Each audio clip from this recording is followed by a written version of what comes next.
Bismillah, Assalamualaikum warahmatullahi wabarakatuh. Waalaikumsalam warahmatullahi wabarakatuh. Terima kasih kepada Ibu Kepala Sekolah yang telah mengizinkan kami untuk mengadakan pendampingan individu 2, di mana ini adalah salah satu tagihan tugas kami di calon guru penggerak ini. Dan terima kasih pula kepada Ibu pengajar praktik kami, Ibu Suryani Majid, yang telah menyempatkan waktu untuk datang berkunjung ke sekolah kami guna mendampingi kami di tugas pendampingan individu 2 ini. Dan terima kasih pula kepada Bapak Ibu Guru yang telah menyempatkan waktu untuk duduk bersama kami dalam menjalankan atau melaksanakan tugas individu 2 kami. Untuk mengefisienkan waktu tidak berlama-lama, sebelum memasuki materi yang akan kami paparkan, yang akan kami presentasikan, kami mengundang Ibu pengajar praktik kami, Ibu Suryani Majid, untuk sepatah kata terlebih dahulu kepada kami. Silakan Ibu. Baik, Assalamualaikum warahmatullahi wabarakatuh. Terima kasih atas kesempatan yang diberikan. Saya selaku pengajar praktik dari Ibu Anita. Perkenalkan, saya Suryani Majid. Kebetulan saya bertugas di SMA 14 Goa. Tugas saya di sini adalah sebagai pengajar praktik angkatan ke-10. Terima kasih saya ucapkan kepada Ibu Kepala Sekolah yang telah menerima saya pribadi dengan baik. Kemudian terima kasih pula kepada Bapak Ibu Guru yang bisa diajak bekerja sama pada hari ini untuk kita bersama-sama melihat apa saja perkembangan dari guru SD Impres Talasa, di mana di sini dia akan memaparkan sebentar mengenai visi misi sekolah yang sudah ada, kemudian visi misi dan prakarsa perubahan yang dia akan jalankan nanti selama program guru penggerak, dan apakah yang Ibu Anita nanti ini akan menjelaskan selaras dengan visi misi sekolah, ataukah ada yang perlu diperbaiki atau ada yang perlu dikembangkan. Sebentar kita akan melihat bagaimana Ibu Anita akan menjelaskan mengenai hal tersebut. Kemudian yang kedua, saya ingin merefleksi kembali Ibu Anita sebagai CGT saya untuk 2 bulan terakhir ini, apa perkembangan yang telah dilakukan di sekolah, apa yang perlu diperbaiki, apa yang sudah baik dan perlu ditingkatkan. Mungkin itu saja yang ingin saya sampaikan kepada Bapak Ibu Guru. Semoga apa yang Ibu Nita kerjakan pada hari ini bisa memberikan manfaat bagi Bapak Ibu Guru dan tentunya lebih kepada Ibu Nita itu sendiri.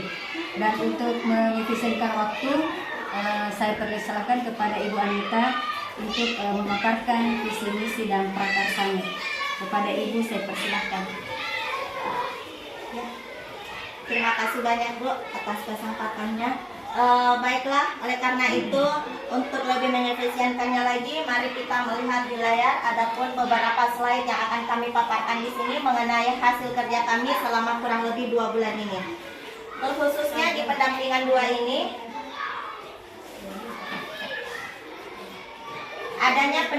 adanya tugas pendampingan 2 individu ini. Yang pertama, sebagai informasi bahwa sejauh mana pembelajaran yang telah kami lalui di PGP ini atau di pendidikan guru penggerak ini angkatan ke-10, di mana tugas kami yang pertama ada modul 1.1 mengenai tentang filosofi Ki Hajar Dewantara, dan yang kedua modul 1.2 mengenai nilai dan peran guru penggerak, dan yang ketiga modul 1.3 visi dan misi guru penggerak, dan ini sebentar akan kita presentasikan dan bahas bersama.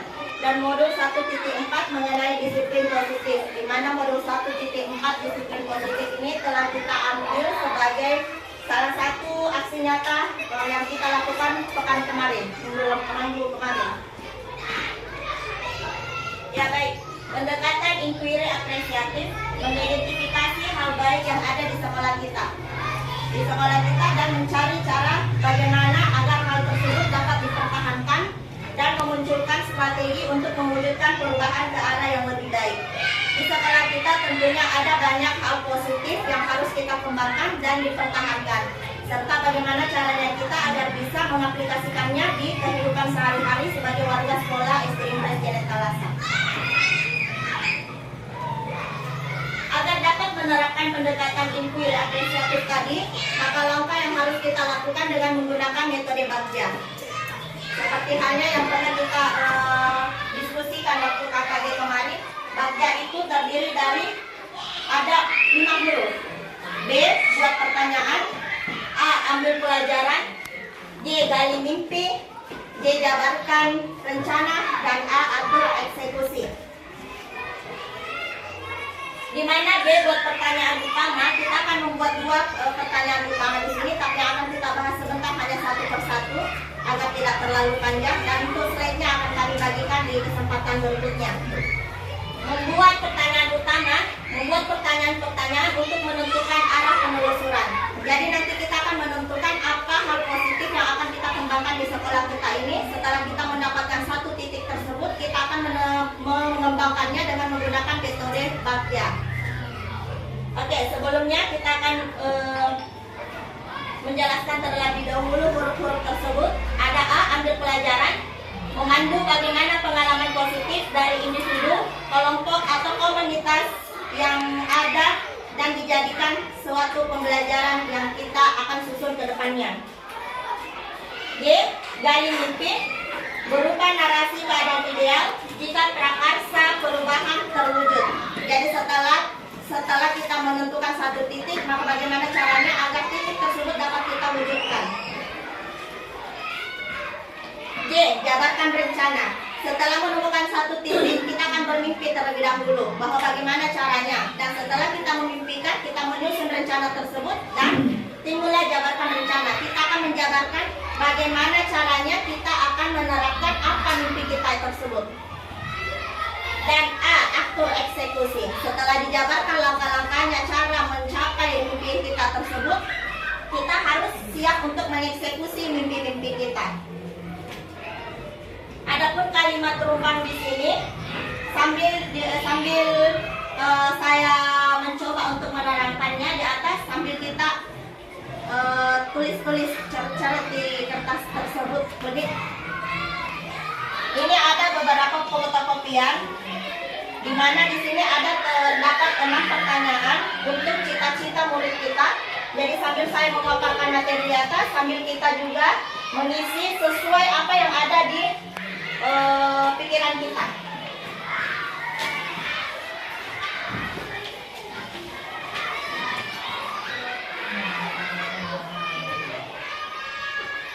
Ya, jadi tugas individu kami yang kedua ini, silakan mengisi data Bapak Ibu guru di sini untuk nama guru pengisi maksudnya. Oke, kita lihat di poin pertama nomor 1, kita memimpikan murid yang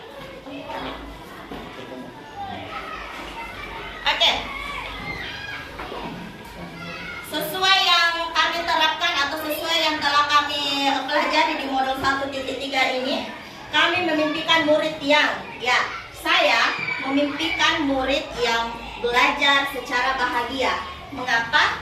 Karena belajar dengan bahagia di sini kita telah menerapkan filosofi Ki Hajar Dewantara, di mana Bapak Ki Hajar Dewantara di sini mengajak kita untuk mengajar atau memberikan pelajaran anak didik kita di dalam kelas dengan bahagia.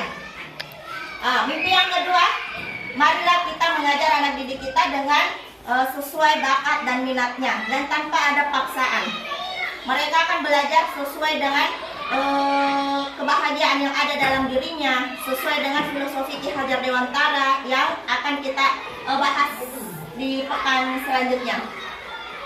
Nomor kedua, kita percaya bahwa murid adalah, saya percaya bahwa murid saya adalah pembelajar sepanjang hayat atau pembelajar yang ingin tahu dan ingin belajar dan ingin terus mengetahui hal-hal yang bisa mengedepankan prestasinya ke depan.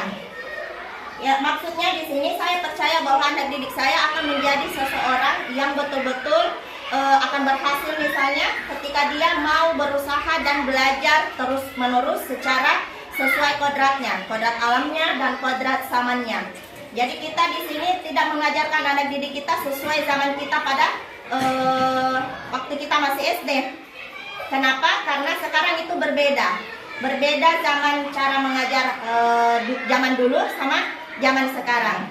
Ibaratnya kita dulu ketika dihukum sama ibu guru pulang mengadu ke orang tua, yang ada kita lagi yang dimarahi. Karena betapa hebatnya cara didik orang tua dan guru kita zaman dulu, bahwa tidak boleh pulang kalau dalam keadaan nangis dan membawa kesalahan. Pasti yang disalahi, yang dimarahi kita lagi. Dan zaman sekarang anak didik kita, ketika kita menghukumnya saja atau menyentuhnya dan berbekas, akan menimbulkan satu permasalahan yang kompleks. Bisa terjadi kericuhan atau bisa sampai ujungnya polisi. Oleh karena itu, bagaimana caranya kita mengubah mindset kita sehingga kita ketika menghukum anak didik kita sesuai yang telah kita bahas pekan lalu, cara menghukum anak didik itu bukan dengan menggunakan kata-kata negatif atau menghukum, tapi dengan bagaimana caranya kita memberikan konsekuensi yang berubah anak tersebut menjadi hal yang positif ke depannya. Oke, yang ketiga, di sekolah kita mengutamakan, di sekolah sini saya mengutamakan anak didik saya untuk belajar menjadi lebih bahagia lagi. Mengapa selalu lebih bahagia?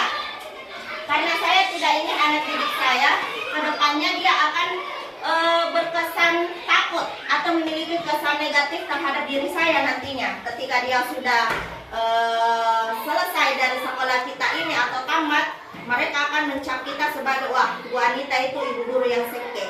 Saya tidak mau hal itu terjadi. Jadi bagaimana caranya agar anak didik kita itu bisa menimbulkan kesan yang negatif, kesan yang positif terhadap diri kita.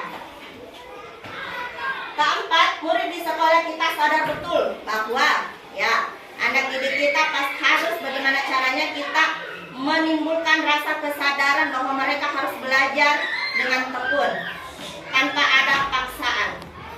Yang kelima, kita warga di sekolah yakin untuk kita semua warga sekolah harus memiliki keyakinan bahwa kita harus berubah. Mengapa? Masa mau begini-begini terus? Tidak. Harus keluar dari zona nyaman kita. Harus belajar. Karena sejatinya guru itu pembelajar sepanjang hayat. Jangan hanya mau duduk, datang mengajar, pulang terima gaji, bulan depan oke, datang lagi mengajar. Tidak seperti itu Bapak Ibu. Mari kita keluar dari zona nyaman kita. Salah satunya keluar dari zona nyaman ini yaitu mengikuti guru penggerak. Mengapa? Ada banyak pelajaran yang kita dapatkan di pendidikan guru penggerak ini. Bukan hanya sebatas ilmu, yang akan kita terapkan di kelas saja, tetapi bagaimana caranya kita belajar berbicara di depan umum, bagaimana caranya kita merubah olah pikir kita, bagaimana caranya kita akan menerapkan apa yang kita pelajari di PGP ini untuk diaplikasikan di dalam kelas kita masing-masing. Banyak cara untuk mengubah mindset kita dengan cara keluar dari zona nyaman dan mari belajar bersama di pendidikan guru penggerak angkatan berikutnya. Secara tidak langsung ini adalah promosi untuk mengajak teman-teman juga untuk ayo belajar bersama di PGP berikutnya.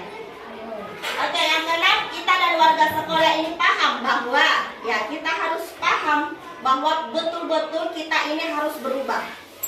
Tadinya kita yakin bahwa perubahan itu baik, dan sekarang kita harus paham bahwa hanya keyakinan saja itu tidak cukup. Hanya meyakini saja tidak cukup, tapi bagaimana cara kita bergerak untuk mengaplikasikan atau mewujudkan keyakinan kita tersebut dengan cara mari ikut bersama belajar bersama-sama, mari ikut berubah secara bersama-sama. Tidak hanya duduk cantik manis di dalam kelas sudah itu pulang. Kalau namanya tugas, dimanapun tugas itu pasti ada dan berat. Kalau kita tidak mau berusaha pasti berat, tapi kalau kita bersungguh-sungguh menjalankannya, nah, sedikit banyaknya akan ada hal positif yang tinggal di otak kita atau di benak kita. Sambil Bapak Ibu mengisi kertas tadi, sambil kami menerangkan juga kita sudah masuk divisi SD Impres Janet Talasa.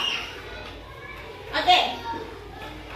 Visi SD Impres Janet Talasa yang sebagaimana kita sudah paparkan, sudah kita buat bersama dengan Pak Pengawas kemarin.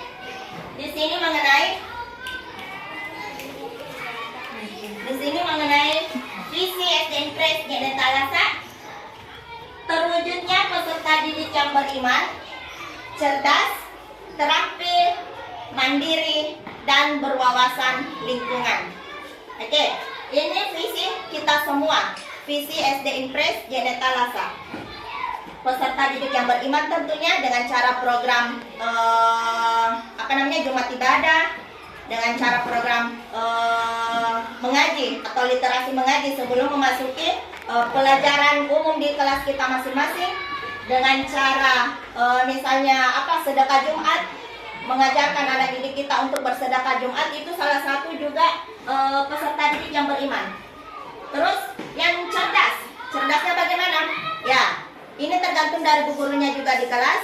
Bagaimana cara kita agar bisa mengarahkan anak didik kita untuk menjadi peserta didik yang cerdas? Ya, diajar tentunya, diberikan tugas yang sesuai dan relevan dengan buku paket atau yang ada di sekitar sekolah kita tentunya. Sedangkan terampil, nah terampil di sini kita bisa menggunakan program, misalnya program kita di sekolah yang terampil itu tentang seni tari. Mereka akan terampil mengolah gerak tubuh mereka dengan cara mengikuti ekstrakurikuler tari.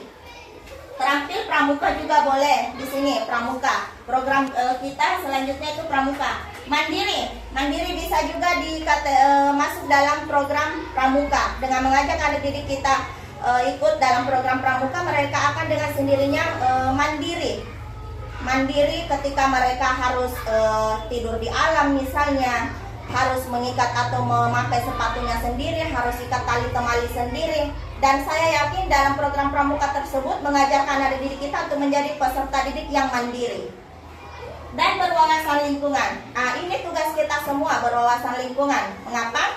Ketika di sini anak didik kita diarahkan untuk berwawasan lingkungan, misalnya pada proyek Pelajar Pancasila yang akan kita kedepankan tahun depan.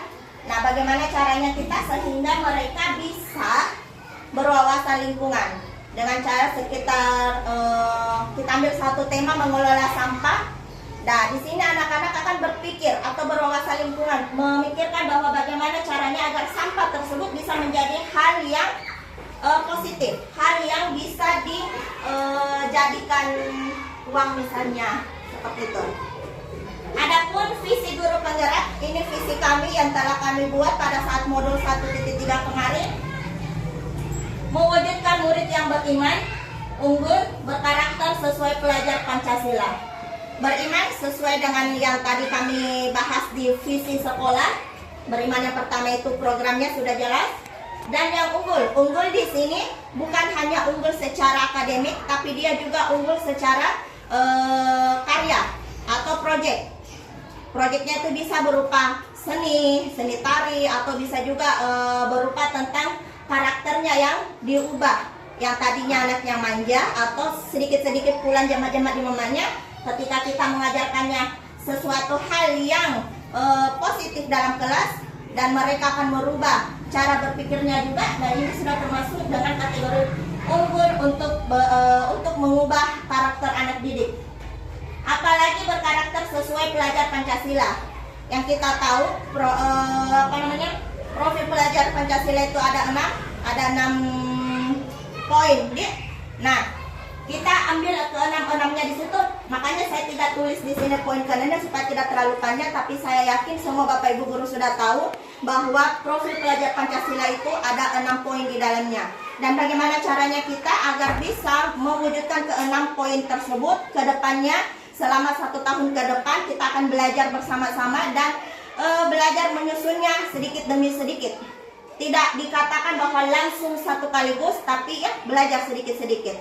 Karena program kita yang pertama kan sudah berjalan tentang Jumat ibadah, sedekah Jumat, sama literasi mengaji sebelum belajar, sebelum pembelajaran dimulai. Alhamdulillah ini sudah berjalan dari tahun ajaran pertama kemarin. Kita telah memasuki prakarsa perubahan. Tugas kami berikutnya prakarsa perubahan pada modul 1.3, mewujudkan pojok literasi yang nyaman dan berkelanjutan di kelas. sesuai dengan gagasan dari kabupaten kita bahwa harus meningkatkan literasinya, literasi apapun, literasi membaca, dan bagaimana caranya kita mewujudkan literasi membaca pada lingkup kecil atau ruang lingkup kelas kita masing-masing, ya dengan cara memperbaiki pojok baca atau pojok literasi yang ada di kelas kita masing-masing. Cantik lagi pojok baca tak di kelas, belum tentu anaknya akan rajin membaca, apalagi tidak ada sama sekali. Oleh karena itu nanti kita akan bekerja bersama-sama membuat pojok baca kita masing-masing di kelas. Kebetulan juga kemarin ada dari kampus Merdeka Belajar yang akan membantu kita, tapi setidaknya mungkin sudah hampir selesai dan pojok bacanya mungkin sudah ada di salah satu kelas di sekolah kita. Sementara iya. Oke, kita masuk di bagja, di mana tadi kita membahas tentang bagja. Tadi poin utama kita mengenai pojok literasi. Jadi intinya di sini bagja kami, saya tentunya di kelas 2 yang ingin saya buat itu berupa pojok literasi atau pojok literasi yang nyaman bagi anak didik saya. Jadi temanya membuat pojok baca, misalnya membuat pojok baca. Bagaimana caranya saya agar mampu menerapkan atau agar mampu menciptakan pojok baca ini? Harus menggunakan pendekatan model bagja. Oke, huruf B, membuat pertanyaan. Ada 2 pertanyaan, tapi kita hanya bahas 1. Oke, mengapa kita perlu mewujudkan pojok literasi yang nyaman dan berkelanjutan di kelas? Nah, mengapa? Ya tentunya agar anak didik kita semakin tertarik untuk belajar membaca. Karena kita harus memikirkan dulu satu titik, bahwa titik saya ini yang harus saya bikin. Sebelum mencapai titik tersebut, saya akan berpikir dulu, mengapa saya harus membuat hal tersebut. Nah, inilah pertanyaan yang muncul, mengapa saya perlu membuat pojok baca tersebut. Masuk ke poin A, ambil pelajaran. Setelah saya berpikir mengapa saya harus membuat pojok baca tersebut, akan timbul pertanyaan lagi. Oh, setelah saya membuat ini, kira-kira saya buat ini pojok baca, kira-kira buku bacaan apa yang anak didik saya suka nantinya? Karena percuma kita buat pojok baca cantik-cantik kalau misalnya di kelas 2, lantas bahan bacaannya itu bahan bacaan anak SMP, anak SMA yang penuh dengan tulisan, tidak ada warna-warni, tidak ada gambar-gambarnya. Kita membuat pojok baca sesuaikan dengan kelas K. Kalau di kelas 2, sebisa mungkin kita menyiapkan bahan bacaan yang sesuai dengan karakternya anak-anak. Anak-anak sukanya dengan gambar-gambar yang warna-warni, tulisannya sedikit tapi gambarnya banyak. Sesuaikan dengan itu. Oke, huruf G, gali mimpi. Setelah saya menyiapkan bahan tersebut, saya akan berpikir lagi, bagaimana caranya saya menerapkan ini agar mimpi saya ke depannya anak-anak didik saya ini bisa rajin membaca dan nyaman. Ya, pertanyaannya yang akan muncul, apa yang penting dilakukan agar tetap nyaman dan terawat dan menarik bagi siswa? Apa yang akan saya lakukan untuk pojok baca ini akan tetap terawat, tetap menarik? Ya tentunya dengan cara merawatnya rajin dibersihkan, ditambahi pernak-pernik yang khusus kelas 2, ditambahi ornamen-ornamen yang misalnya menarik daya belajarnya anak-anak, menarik daya membacanya anak-anak. Nah, itu kita akan pikirkan juga. Oke, J, jabarkan rencana. Setelah saya menambahkan atau membuat pojok baca itu menjadi menarik, akan timbul lagi pertanyaan. Oke, pertanyaan yang saya ambil di sini yang di atas saja. Apa langkah-langkah yang menyiapkan pojok literasi yang diimpikan? Ya, bagaimana langkah-langkah saya agar pojok baca saya tersebut bisa semakin menarik, bisa semakin bertahan, bisa semakin mengajak anak didik saya walaupun tanpa disuruh mereka akan rajin membaca. Bagaimana langkah-langkahnya yang akan kita lakukan? Nah, di sini saya akan berkolaborasi bersama rekan di kelas 2A untuk bagaimana caranya kami agar bisa menerapkan pojok baca nanti, menciptakan pojok baca yang indah tentunya, yang menarik. Atur eksekusi. Nah, di sini yang sangat penting. Untuk apa mimpi saya di atas di sini ketika hanya saya sendiri yang akan bergerak? Tidak bisa terjadi. Susah, sulit. Dan sebisa mungkin ketika hanya satu orang yang bergerak maksudnya itu akan terasa sulit. Nah, disinilah tugas kita sebagai ibu guru untuk berkolaborasi, bukan berkolaborasi lagi, tapi berkolaborasi. Maksudnya seperti apa? Kita sama-sama duduk memikirkan, misalnya kelas 2A dan kelas 2B, duduk bersama memikirkan dan beraksi bersama. Beraksi bersama mulai dari biayanya, mulai dari tata caranya, mulai dari buku-bukunya yang apa disiapkan. Adapun kelas lain yang ingin mengadopsi cara kami silahkan, tidak jadi masalah, tidak jadi masalah. Dan bagaimanapun kami akan tetap berbagi bersama teman-teman yang ingin bertanya untuk bagaimana caranya mewujudkan pojok aksi tersebut. Ya, demikian tindakan perubahan berdasarkan tahapan Bagja. Semoga membawa perubahan ke arah lebih baik, khususnya untuk murid di sekolah kita. Demikian pula materi yang kami bawakan hari ini mengenai Bagja atau prakarsa perubahan kami. Sedikit banyaknya, kurang banyaknya juga mohon dimaafkan, dan kami lemparkan kepada Bapak Ibu Guru yang ingin bertanya. Silakan Bapak Ibu Guru, sekiranya ada yang ingin bertanya. Siapa? Ya, Bu Kirsa dulu. Terima kasih.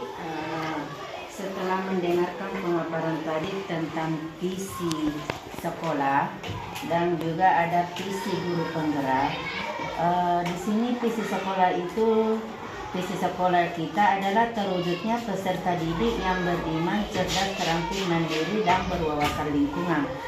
Kemudian tadi juga ada dipaparkan visi dari guru penggerak, yaitu mewujudkan murid yang beriman, unggul, berkarakter sesuai profil pelajar Pancasila. Nah, di sini saya ingin tanyakan, apakah visi sekolah itu harus ditamakan dengan visi setiap pribadi calon guru penggerak? Mohon penjelasannya. Terima kasih. Ya, terima kasih kepada Ibu Guru atas pertanyaannya mengenai visi sekolah dan visi kami pribadi, apakah harus disamakan? Oke, kalau pakai kata harus mungkin terlalu mengharuskan. Kami menggunakan kata menyesuaikan atau sebaiknya.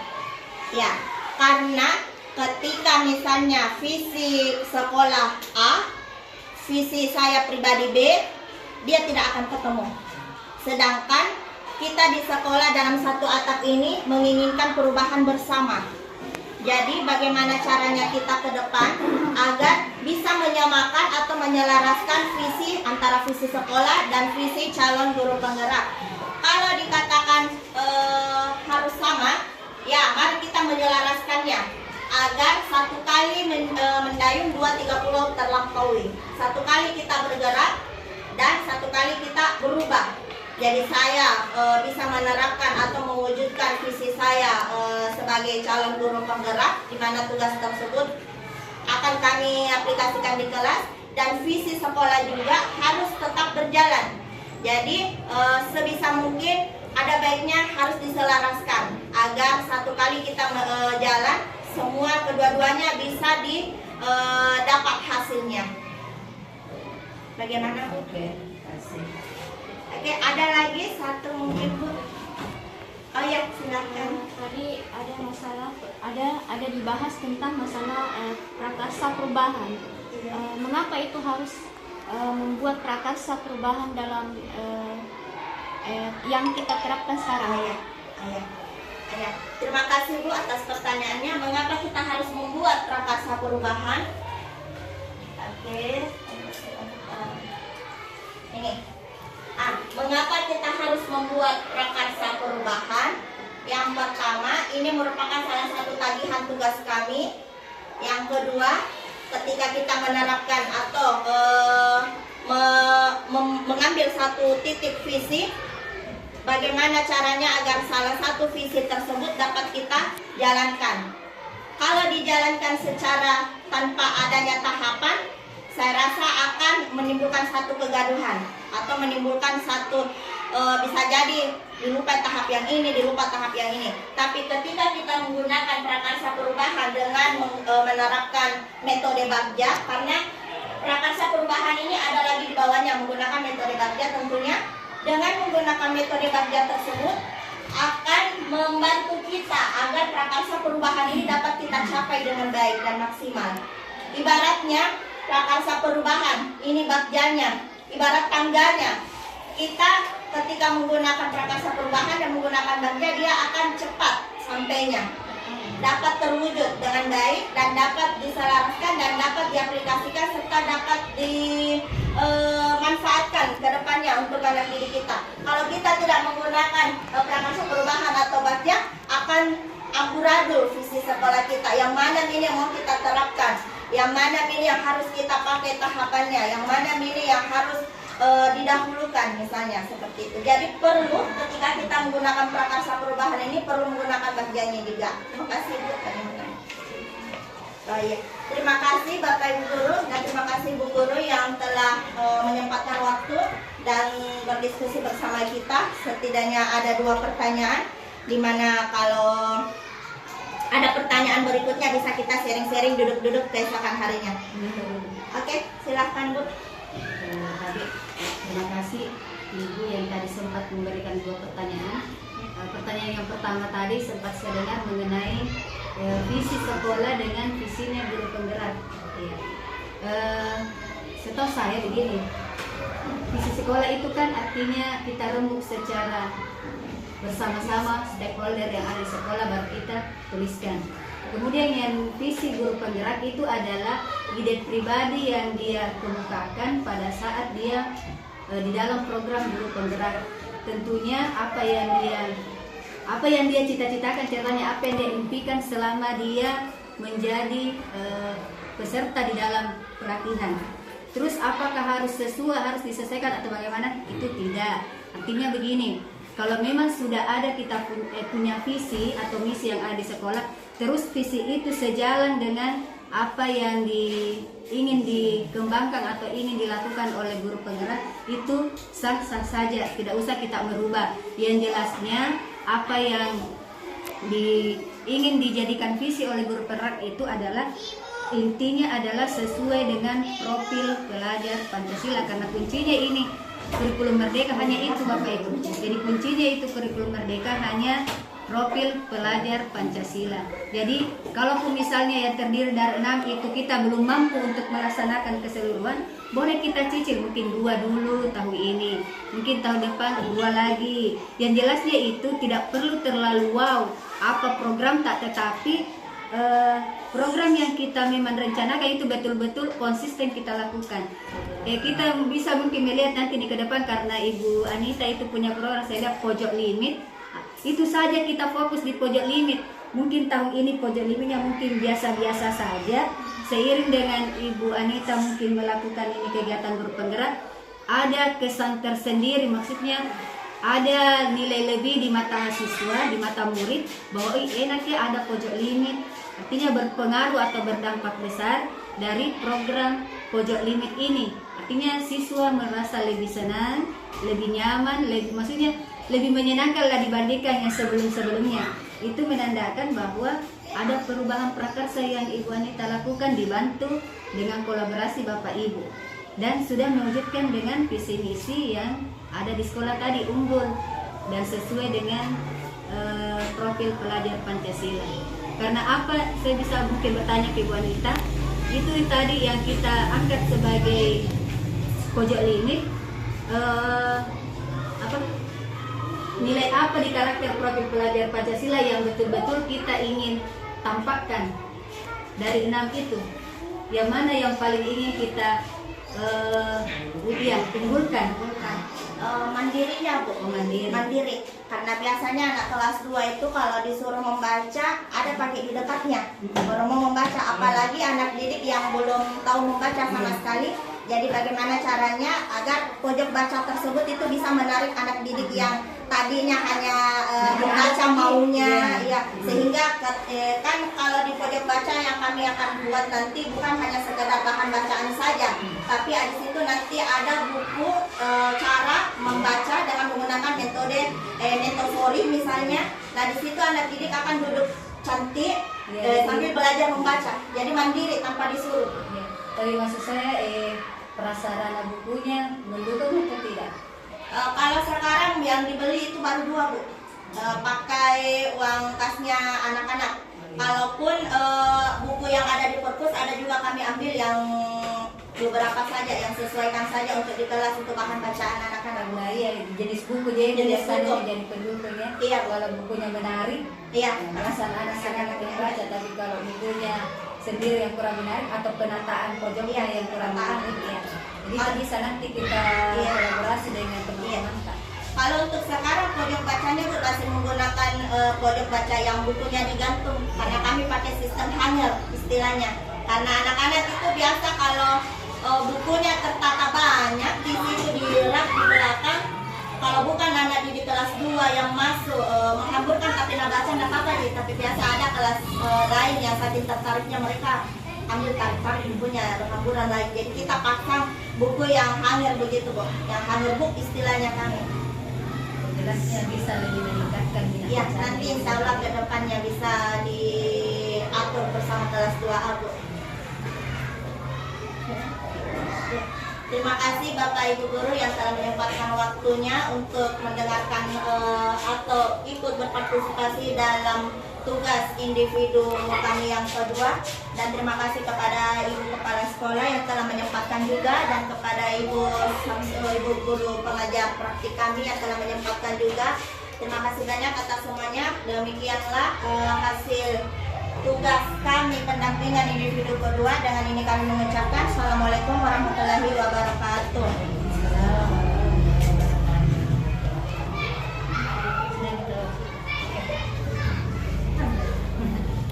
Biar mau refleksi